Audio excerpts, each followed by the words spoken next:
السلام علیکم دوستو، کچھ لوگوں کا اپنا خیال ہے کہ قرآن شریف کے بدلے یا اس کی تلاوت وغیرہ کے عوض میں کوئی معاوضہ لینا جائز نہیں۔ اور یہ دیکھتے ہیں کہ خود نبی کریم صلی اللہ علیہ وسلم کا اس سلسلے میں کیا عمل تھا اور آپ صلی اللہ علیہ وسلم نے ایسے موقع پر کیا فرمایا اور خود کیا کیا۔ سنتے ہیں شیخ التفسیر مفتی زروری خان صاحب رحمہ اللہ کی زبانی۔ سورۃ الفاتحہ، اس سورت کا نام صلاۃ بھی ہے، دعا بھی ہے، ناجیہ بھی ہے اور رقیہ بھی ہے۔ رقیہ دم۔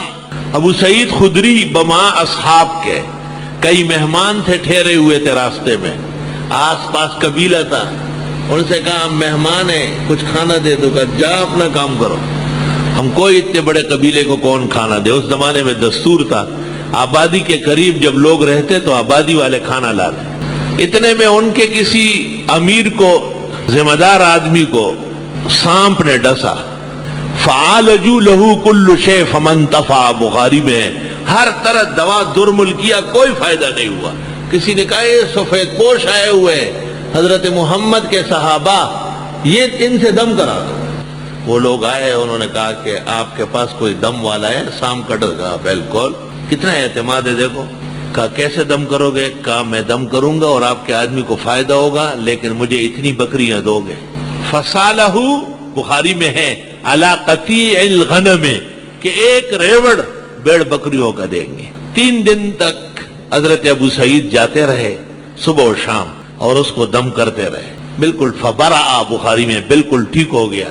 تو انہوں نے کہا کہ یہ بھیڑ بکریاں لے جاؤ۔ ایک روایت میں ہے کہ 80 تھی، دوسری میں ایک میں ہے کہ 30 تھی، دوسری میں ہے کہ 80، تیسری میں 120۔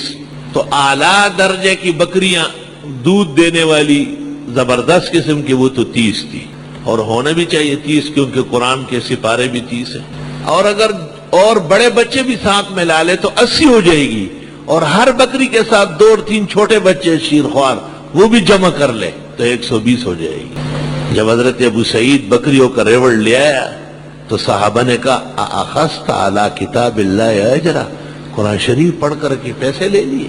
جب مدینہ منورہ پہنچے، خدمت اقدس میں عرض کیا، آپ نے کہا ان خیر ما اخذتم علیہ اجرا کتاب اللہ، بہترین اجرت وہ ہے، انعام وہ ہے جو قرآن کے بدلے میں ملے۔ وَاضْرِبُوا لِي سَهْمًا، میرا حصہ بھی مقرر کرو اور آپس میں تقسیم کرو۔ آپ نے ابو سعید سے پوچھا کیا پڑھا؟ کا فاتحہ صبح و شام 3 دن۔ دم آسان کام نہیں، دم بہت مشکل کام ہے۔ یہ ویسے آ جاتے چپ چپ چپ چپ چپ چپ سے کیا بنتا ہے؟ دم اپنا وزن دیکھو، دم کے ہو قابل، تم میں وہ مادہ ہونا چاہیے نا کہ آپ کلمہ پڑھ لیں اور اس کی آنکھیں کھل جائیں۔ الحمدللہ۔ اور وہ کیا ہوتے ہیں دم کرانے والے، ان کو بھی یقین ہے کہ ہمارا آدمی ٹھیک ہو یا نہ ہو، ایک عادت ہے چوف چوف والی۔ اگر ان کی عقیدہ ہے اور نیت ہے تو وہ اس قبیلے کے سردار سے بھی گھٹیا ہے جو 30 بکرے دیتے تھے۔ تو چلو اس زمانے میں ایک بکرے کی کم از کم قیمت لگا لو 1000 روپے، وہ تو کوئی چوری کا ہوگا ورنہ 1000 کا بکرا کہاں ہے؟ تو 30,000 روپے ہو گئے نا ایک ختم کی، اور دوسرا لگا لو 80,000، اور تیسرا لگا لو 1,20,000۔ اب فتوے لکھتے رہے، حرام ہے حرام ہے حرام ہے حرام ہے حرام ہے۔ اصح الکتب بعد کتاب اللہ، بخاری میں نبی کہتے ہیں بہترین اجر جو تم نے قرآن پر لے لیا، میرا حصہ بھی مقرر کرو، تقسیم کرو۔ آیت ولا تشتروا بآیاتی ثمنا قلیلا ان پر نازل ہوئی، آپ پر نازل ہوئی ہے۔ غلط تفسیر کرتے، قرآن کی تفسیر وہ ہے جو ہم نے کل پیش کی، اور سنت کی تفسیر یہ ہے۔ معلوم ہوا کہ آپ کی تفسیر، جس سے آپ ناجائز کہتے ہیں تفسیر بالرائے کا اہل الباطل، غلط فتویٰ ہے۔ 30 سال سے میں اس کا رد کر رہا ہوں کہ یہ غلط ہے۔ قرآن خوانی پر، دم درود پر، اور خاص کر تراویح میں حافظ صاحب کے پڑھنے پر بطور انعام و اکرام کی نیت سے لینا دینا صرف جائز نہیں، مستحسنات میں بہترین تبرک ہے۔ مجھے تو نہ لینے والوں پر خطرہ۔ دم دم چین وردی اور لا سچئی خامارتا اگور چمیارتا۔ یہ روایت بخاری شریف میں میری تفتیش کے مطابق 14 جگہ ہے۔ ایک طالب علم نے بتایا کہ 18 جگہ اس کو ملی، بیو میں ہے، اجارہ میں ہے، فضائل قرآن میں ہے، کئی مقامات پر ہے۔ اب ہمارے دوست جتنے بھی جوابات دارالفتاء سے دے رہے ہیں وہ تعویلات ہے، اصل مسئلہ وہی ہے جو ہم نے بیان کیا ہے، اور اس میں امت کی سالمیت ہے، حفاظ کرام کی عزت ہے۔ ہر طرف سے لوگ قرآن خانی ہے جی، قرآن خانی۔ میں نے کہا واقعی کرائیں گے؟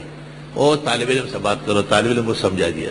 اس نے کہا جب ہم آ جائیں گے آپ کے ہاں سب سے پہلے ٹھنڈی بوتلیں پلائیں گے، جب آدھا ختم ہو جائے گا دودھ کا شربت پلاؤ گے، روح افزا و بادام پستے ڈلے ہوئے، جب اخیر تک پہنچ جائیں گے ایک ایک آئس کریم دو گے، کھانا دے نہ دے لیکن 30,000 روپے تقسیم کریں گے۔ میرے پاس آیا کہ جی اس طرح کہتے ہیں، میں نے کہا بخاری شریف کے مطابق کہہ رہا ہے۔ شاباش، ایک دو ختم ہوتے محلے میں اب تب گئے، سمجھ گئے۔ میں نے کہا خود پڑھو قرآن، ہم نے لوگوں کی اصلاح کی ہے۔ اور تراویح میں الحمدللہ یہ طالب علم بہت سارے ان میں حفاظ ہے۔